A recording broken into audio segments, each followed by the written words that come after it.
اب اس کا جواب بھی میرے نبی نے دیا، بولے پر سبحان اللہ۔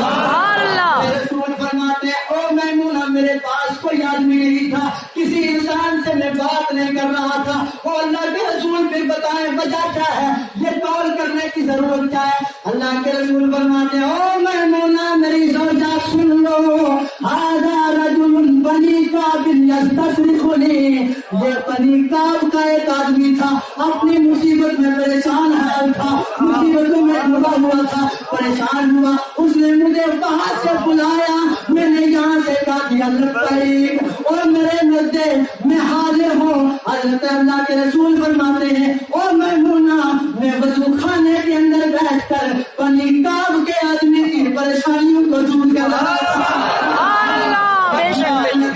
میرا نبی جب وضو خانے میں بیٹھ کر بنی کعب کے بندے کی مدد کر سکتا ہے تو ہمارا یہ دعویٰ ہے کہ میرا نبی آج اپنے غلاموں کی آواز بھی سنتا ہوگا۔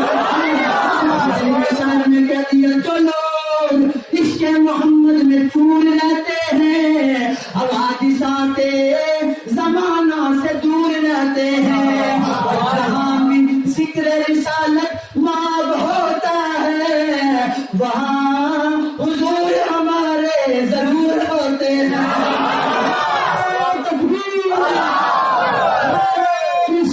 یا رسول اللہ، یا رسول اللہ،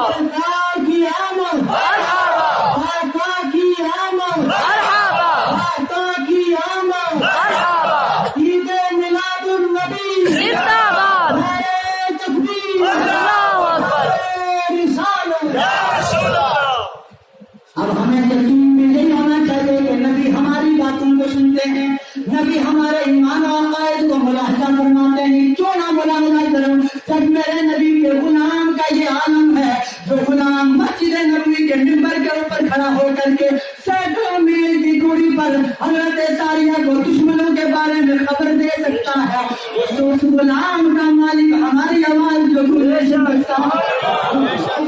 حضرت عمر سے سوال کیا لوگوں نے، اور عمر یہ بتائیں آج سے پہلے اس دور کے اندر آپ جتنی اپنی باطنی آنکھوں سے دیکھ لیتے ہیں، پہلے تو اتنا آپ اپنی ظاہری آنکھوں سے بھی نہیں دیکھ پاتے تھے، وجہ کیا ہے؟ ہمیں بات سمجھ نہیں آئی ہے۔